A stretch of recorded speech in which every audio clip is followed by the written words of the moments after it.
फिर हमें अगले दिन का सीन दिखाया जाता है और एक मर्चेंट का ग्रुप कुछ सोल्जर के साथ 5 पीक स्ट्रॉन्ग होल्ड से गुजर रहा होता है और उसके साथ एक मार्शल मास्टर भी होता है।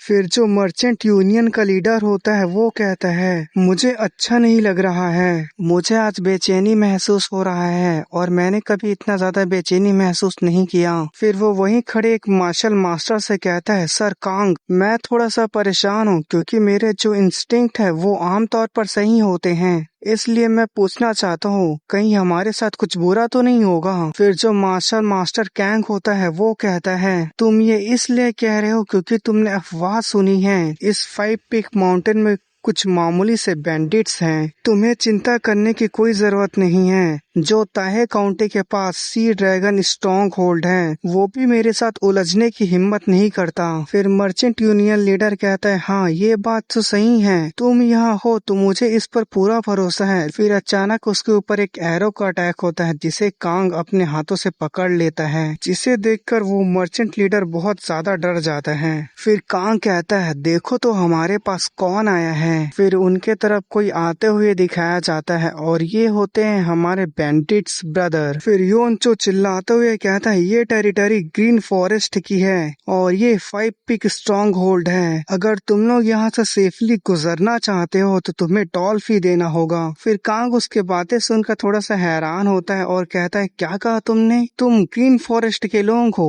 और तुम्हारे पास सिर्फ 10 लोग हैं। फिर वो स्माइल करता है और बहुत जोर जोर से हंसने लगता है और कहता है, लगता है तुम मानसू मर्चेंट यूनियन को बहुत कम आंक रहे हो, तुम प्लान बनाने से पहले कुछ और लोगों को ले आते तो ये रियल लगता। जिसकी बातें सुनकर यूनचो को काफी गुस्सा आता है। फिर वो कहता है, ऐसा लगता है कि वो पर्सन एरो के टेस्ट को चखना चाहता है। फिर गोम्यूंग कहता है, लेकिन क्या आपने नहीं देखा कि उसने खुले हाथ से ही एरो को पकड़ लिया था। फिर योनचो दांत पीसते हुए गुस्से से कहता है, अगर ऐसी बात है तो हम और एरो को फायर करेंगे।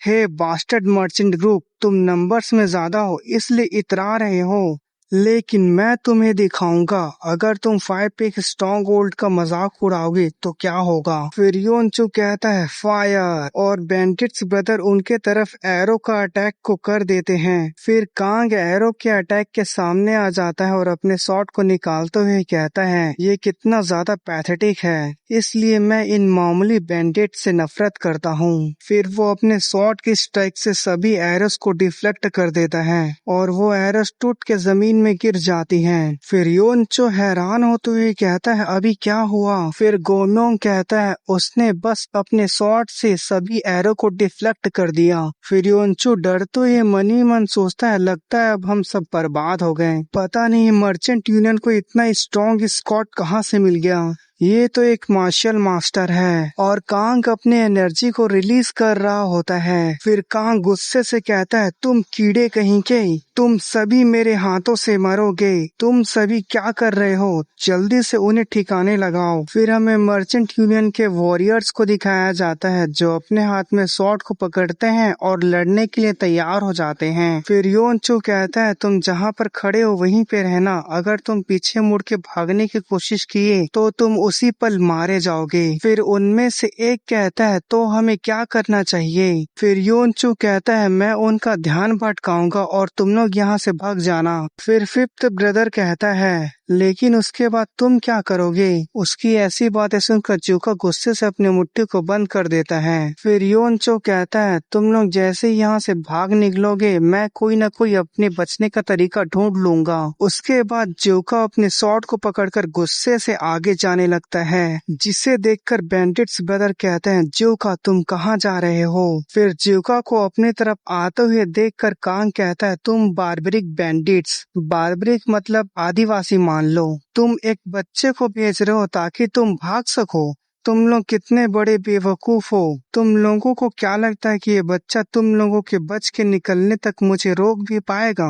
फिर जोखा कहता है, तुम काफी बड़े मुसीबत में पड़ गए हो। जिसकी बातें सुनकर कांग कहता है, तुमने क्या कहा, कहीं तुम्हारा दिमाग खराब तो नहीं हो गया है। जो यहाँ मुसीबत में है वो मैं नहीं बल्कि तुम हो। फिर ज्योका कहता है मेरे चीफ ने ये कहा था कि हमें कोई भी 5 पीक माउंटेन में नीचे नहीं देख सकता। जिसे ऐसा करता देख योंचो कहता है क्या वो पागल हो गया है। फिर गोमयोंग कहता है वो डेफिनेटली पागल हो गया है, लेकिन क्या हमें उसे रुकना नहीं चाहिए। फिर हमें ज्योका को दिखाया जाता है जो सीरियस लुक के साथ कांग को देख रहा होता है, जिसे देखकर कांग अजीब फेस बनाते हुए कहता है मुझे नहीं पता कि इन दिनों बच्चों में हिम्मत ज्यादा आ गई है या वो बेवकूफ हो गए हैं। फिर वो चिल्लाते हुए कहता है हे बच्चे कहीं के, तुम ये मत सोचना कि मैं तुम पे नरमी दिखाऊंगा क्योंकि तुम बच्चे हो। अगर तुम मान लेते हो तुमने जो अभी किया वो गलत था तो मैं तुम्हें जाने दूंगा। फिर ज्योका कहता है तुम किस तरह की बकवास भरी बातें कर रहे हो, तुम सिर्फ बड़ी बड़ी बातें कर सकते हो। जो लोग मरने से डरते हैं वो लोग तुम्हारी बातों से डरेंगे।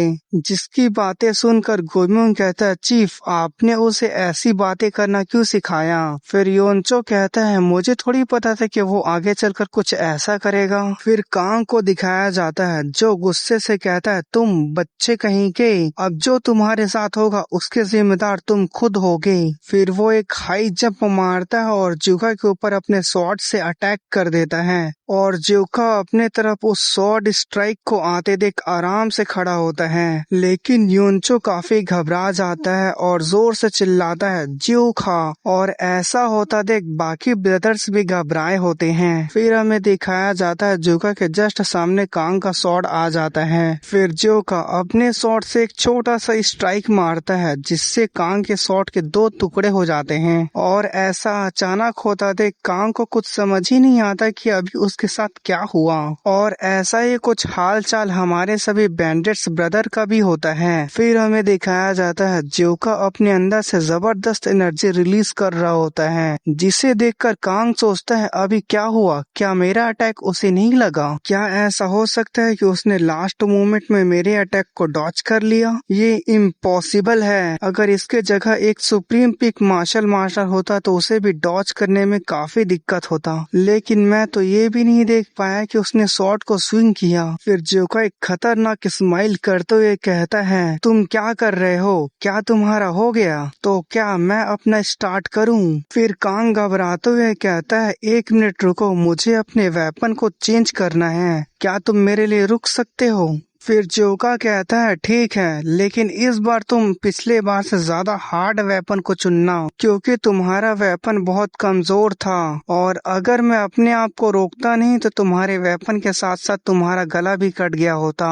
लेकिन इस बार मैं सिर्फ तुम्हारे वेपन को ही काटने की कोशिश करूंगा। फिर कांग सोचता है इसने क्या कहा, ये तो इम्पॉसिबल है, और हमें दिखाया जाता है कांग के गले पे एक कट लग गया होता है जिसके बारे में उसे खुद ही नहीं पता होता। फिर वो मन ही मन सोचता है उसका स्वॉर्ड तो इतना पास था भी नहीं कि वो मुझे छू भी सके। फिर वो अपने सिर को जमीन पर पटकते हुए कहता है मुझे माफ कर दीजिए, मैं मरने के लायक हूँ, हम आपको टॉल फी दे देंगे तो प्लीज इसके बदले हमें जाने दीजिए। फिर वो सोचता है ये तो एक मॉन्स्टर है जो इतनी कम उम्र में ही ऑलरेडी ब्लेड एनर्जी का यूज कर रहा है। मैंने कभी भी किसी से इसके बारे में क्यों नहीं सुना जो इतना ज्यादा टैलेंटेड है। लेकिन ज्योका को कुछ समझ में नहीं आता है कि क्या हो रहा है। फिर भी ज्योका एक स्माइल करता है और कहता है ठीक है, हम थोड़ा सा ज्यादा टॉल फी लेंगे। फिर कांग कहता है ये करने का तो आपको पूरा हक है, और उसकी ऐसी बातें सुनकर बैंडिट्स ब्रदर काफी ज्यादा हैरान होते हैं। फिर हमें दिखाया जाता है वो लोग काफी अच्छा खासा टॉल फी मर्चेंट यूनियन से ले लेते हैं। फिर योंचो कहता है हे ज्योका तुमने अभी क्या किया। फिर ज्योका कहता है मैंने उसके स्वॉर्ड को काट दिया, क्या आप उसके बारे में पूछ रहे हैं। फिर योंचो कहता है हाँ, तुमने ऐसा टेक्निक कहाँ से सीखा।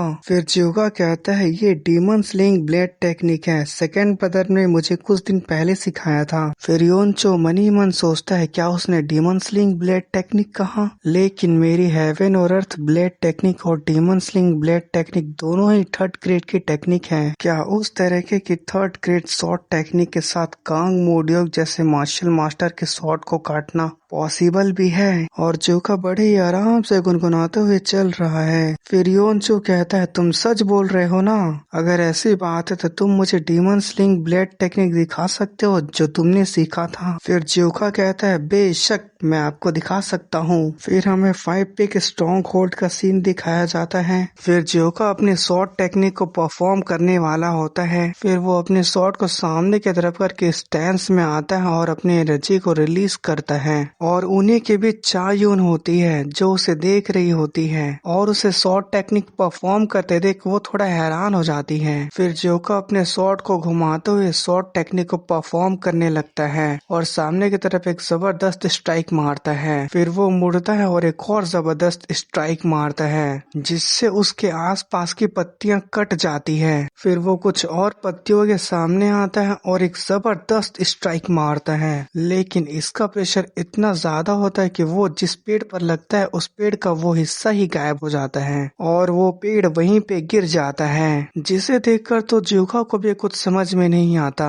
क्योंकि उसे भी नहीं लगा था कि उसका अटैक का पावर इतना ज्यादा होगा। फिर वो थोड़ा सा हिचकिचाते हुए कहता है यही है जो मैं आप सभी को दिखा सकता हूँ। और उसे देखकर बैंडिट्स ब्रदर का मुंह खुला का खुला होता है, जिसे देखकर वो कुछ सोच ही नहीं पाते हैं क्योंकि वो लोग जिसे कमजोर समझ रहे थे वो इतना ज्यादा स्ट्रॉन्ग था। जिसे देखकर बैंडिट्स ब्रदर जोका के पास आने लगते हैं, जिसमें से एक कहता है जोका क्या ये सेकंड ब्रदर का मूव है तो मुझे सिखा दो। फिर दूसरा कहता है मैं अपने बातों को वापस लेता हूँ कि तुम कमजोर दिखते हो, जिससे चायन भी काफी इम्प्रेस हो जाती है। फिर वो कहते ये बहुत कूल लग रहा था, तुमने ये कैसे किया?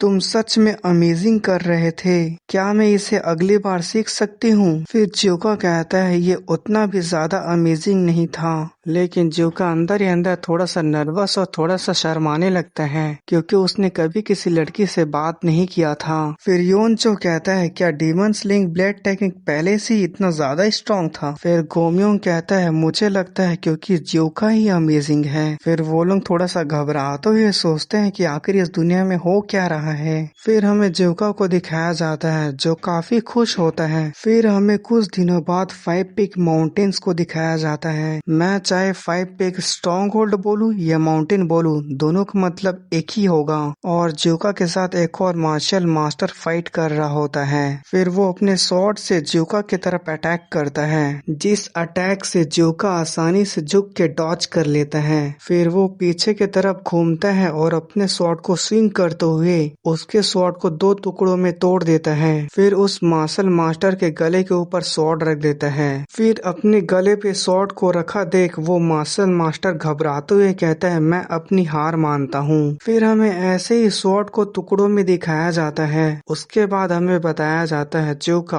ऑटम से लेके विंटर तक पेट्रोलिंग करता रहा और इस बीच कई सारे मर्चेंट यूनियन की स्क्वाड वॉरियर ने जोका के साथ फाइट की, लेकिन कोई भी उसके अटैक का सामना नहीं कर पाया। फिर हमें एक जगह का सीन दिखाया जाता है जहां जोका का पोस्टर चिपका होता है, जिसे देख एक पर्सन सोचता है ये 5 पिक माउंटेन का एक बैंडिट है और ये शॉट चलाने में काफी ज्यादा माहिर है। फिर हमें बताया जाता है 5 पिक स्ट्रॉन्ग होल्ड के बारे में खबरें बहुत तेजी से फैल गई, जैसे कोई घने जंगल में आग फैलता है। फिर हमें 5 पिक स्ट्रॉन्ग होल्ड का सीन दिखाया जाता है जहां गोम्योंग कहता है ये क्या हो रहा है। फिर योनचू कहता है मुझे भी इसके बारे में ठीक से नहीं पता, लेकिन सिचुएशन को देखते हुए ऐसे लग रहा है कि जोका के बारे में अफवाहें बहुत तेजी से फैल रही है। फिर हमें दिखाया जाता है उसके सामने कई लोग झुके होते हैं। फिर गोम्योंग कहता है अगर ये लोग हमें ज्वाइन करते हैं तो इन्हें मिलाकर हमारे पास टोटल 25 लोग हो जाएंगे, तो हमें क्या करना चाहिए? फिर योनचो कहता है बस मुझे 1 मिनट सोचने दो। उसके बाद हमें 3 महीने बाद का सीन दिखाया जाता है और हमें बताया जाता है 5 पिक स्ट्रॉन्ग होल्ड जल्द ही एक बड़ा स्ट्रॉन्ग होल्ड बन गया और उसने हेनान प्रोविंस में अपना नाम कमाना भी शुरू कर दिया, जिससे वहाँ के लोगों का मोरास भी बढ़ रहा था।